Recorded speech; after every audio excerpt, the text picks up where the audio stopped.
Well, hi and hello there. My name is Doyle Sargent. I'm a freshman at Bloom Carroll High School, and the title of my project was, Does tube amplification naturally have higher bass frequencies when compared to others?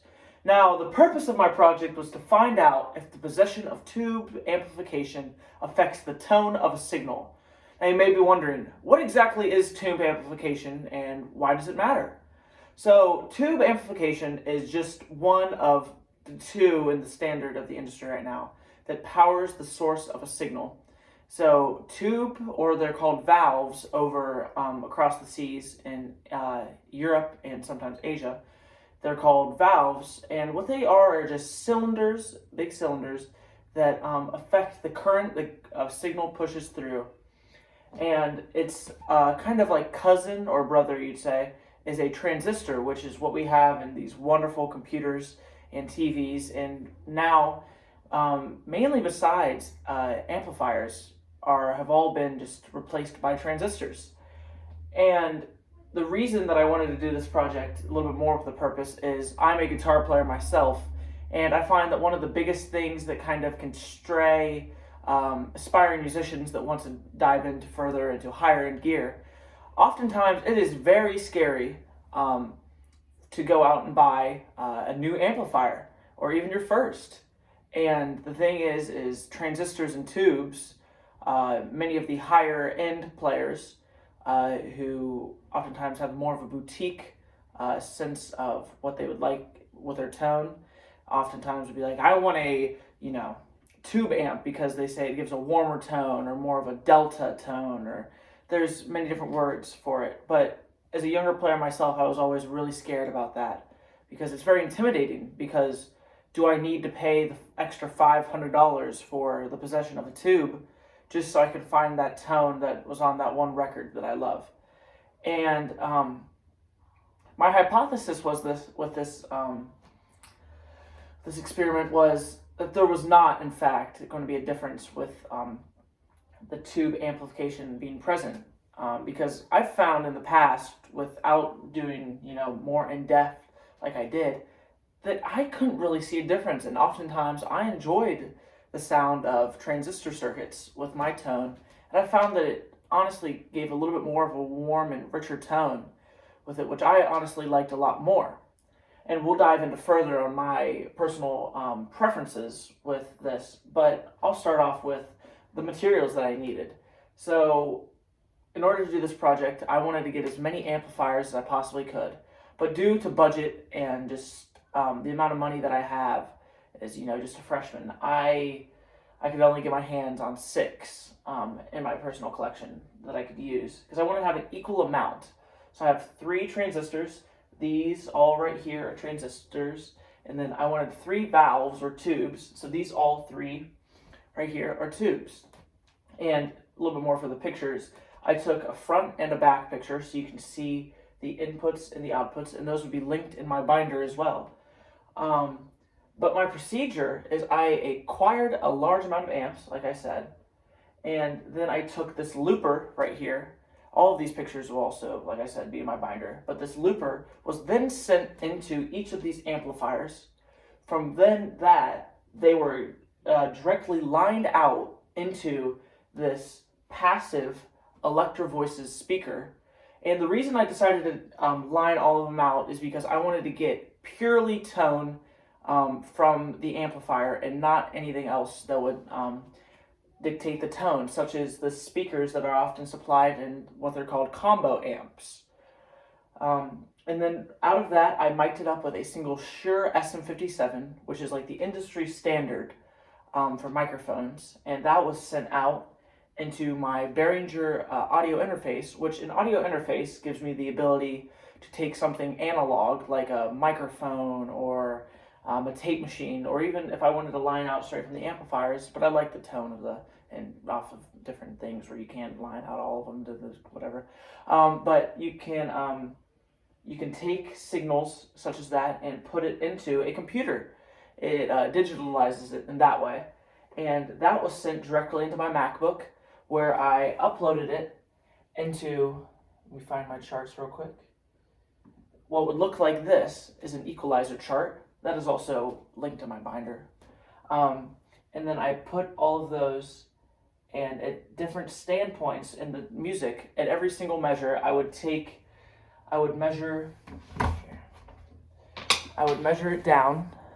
So as you can see, this is measure 2, and then I did the same thing for every measure. Measure 4, measure 6, measure 8, measure 10. And then I bounced all of that down into one exact chart. And with this chart, I had the ability to look and put it onto what then become my final chart. And I'm going to give you a little bit more of an insight on how to read this chart. So starting at the bottom from 0 to 20 hertz, that is your pure bass tones. And then the bass then moves into mid-range right around the 100 hertz. And then from 100 to right around 1040, that's where the mids cut off, and then this is pure high end over here. And for this experiment, we were only going to look at really from the 20 to around 100 to maybe 250, but that's really pushing it. But I just wanted to put it all in there to see if I could find something else that could maybe happen with the high end, you know. But you look at the low down here, and I'll get to a little bit more about what I found in the conclusion. But with more of my procedure, in order to make sure that everything was, there was no bias with anything, you had to set all of the amplifiers at exactly 5 or 6, or just it's in the middle. So dimed, they call it in the industry, is all the way up, you know, cranking it up to 10 or 11. But I made sure that every tone from the bass, mids, trebles in the jazz chorus has a high treble, which I thought was very interesting. I want to learn more about that, what the high treble actually affects, if I could further continue on this project. But I made sure that they all were lined up straight. So in theory, they should all be flat, and then pure tone would just affect how they move up with their decibels.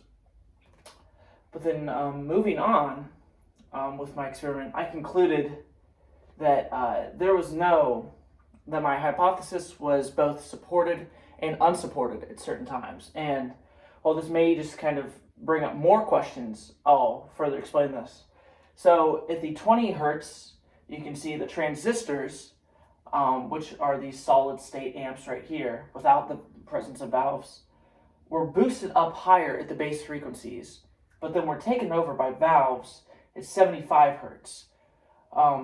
Which when I first saw that, I was very confused, and it even got me more confused when I see at 100 hertz, they're both equal. And with that, I just am still struck, and I think it further proves, or not proves, but helps support the claim that it's purely about the instrument and not, in fact, or it's more about the player and not the instrument, sorry. Because the fact is, all of these amplifiers are wonderful pieces of equipment, and it's purely about how you set and dial in your tone for personal preference, and not about the price or what model it is or what type it is, how big it is or how small it is or whatever. It is purely about, I think, the player rather than the equipment. And this is kind of the message that I want to rely on to aspiring musicians, or even people that have been playing for a long, long time now, because it's almost like the idea of tubes has become superior, and that simply is just untrue, as you can see with this experiment. Because I, on tour, when I play throughout different venues, I always will play with either this Roland jazz chorus, or recently I've been playing with this Randall, because I love the idea that it has a direct out, that I can just go straight through the PA and just purely have the preamp. But I've used to play with this Delta Blues Peavey, until once at a show we were getting ready to play, and I walked out on stage and turned it on and let it heat up for a little bit with the tubes, because tubes have to get warmed up in order to really get the current flowing. And my bass player walks out on stage, and he has a little bit of a stomp, and all of a sudden you hear a and I strum a little bit on my amp, and it's purely dead. Till a couple more strums, you hear a small hiss, a very high pitched hiss, but very small. And I turn it up a little bit, I get nothing, and I turn it down, and it just increases in volumes, and I have to turn off my amp. And this is about to be in front of 400 to 500 people, and I'm at the point where I'm scared as can be now. But then I turn back on my amp, let it set again, and it's all good. We played the show, and it goes good. And I still have yet to find out what the issue was that caused it. And that's honestly the scariest thing about it.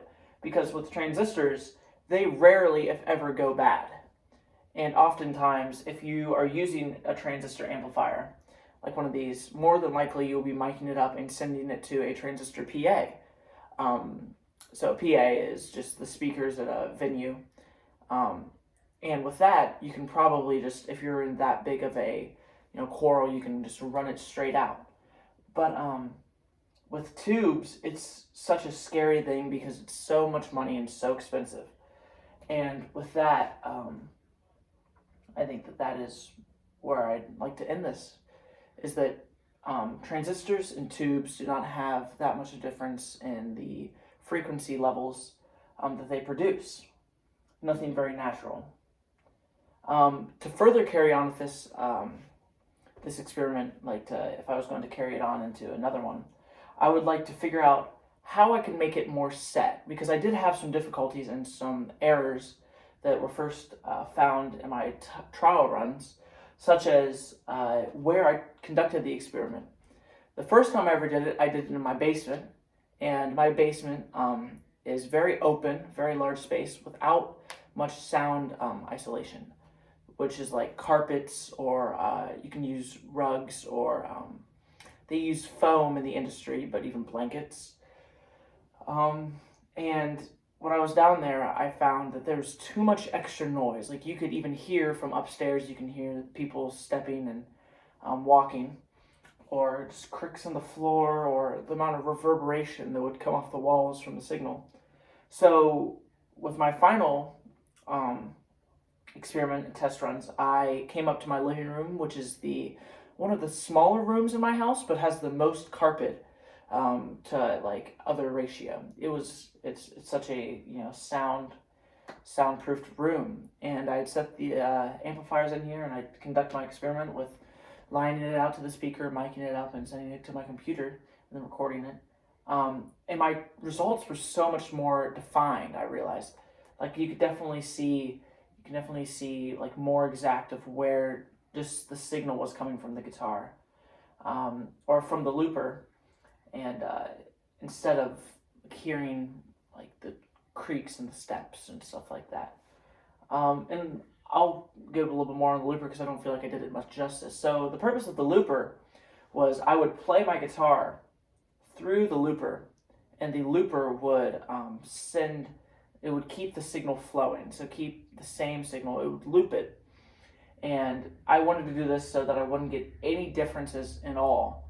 So every time, like, I'd send it through this amplifiers, you would not get any difference in the signal.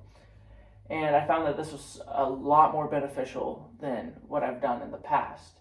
With like my test run, that was another issue that I had. The first test run, we did it also down in the basement, but I would just thought I was strumming the same thing on the beat. And I'd look at it, and it would even be, sometimes I'd do the same amplifier, and it'd be such a larger difference, like even with the same amplifier. So I felt that I didn't do justice, so I used my looper instead, and it was so much more just defined with everything. But yeah, carrying it on, I'd also like to find out things that affect tone, like the speaker choice, or watts of a speaker, or ohms, and stuff like that. Like, does the presence of a 110, which is one singular 10-inch speaker like this Bugera, have that much of a difference compared to something like this 212s, in the Roland Jazz Course? And just how does that change the tone? I know it does. I just want to figure out what the exact thing it is that it affects. Um, but yeah, with that, I was also grateful to learn about how you can use tubes and transistors with an amplifier. You have your preamp, which is what powers the signal going through and then sends it through the equalization, which is the bass, mids, trebles, and then to all your effects that some amplifiers have, like a reverb and a tremolo and a vibrato, stuff like that. Usually it comes stock. And then you have the power amp, which is what powers usually your speaker, or in this case, what they use to power the Electro Voice speaker, which is mic'd up. And I realized with my research that there actually are, they're called hybrid amplifiers, which you can have the preamp tone, which us guitar players love, or I shouldn't say us, I should say the community loves, where it's just you use tubes for the preamp, which is what powers, like I said, the guitar, and then that goes into a power amp, which is supplied by a transistor. And I would love to dive deeper into that, and even digital amps, stuff like the Helix Line 6s, which are modeling tube amplifiers.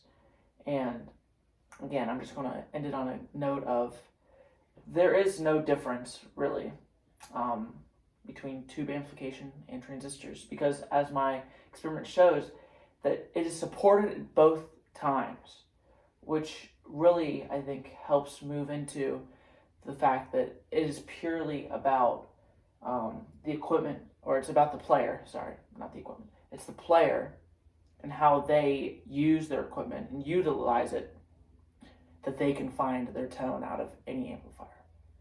And with that, I'd like to say thank you again for listening to me and listening to my project. So thank you.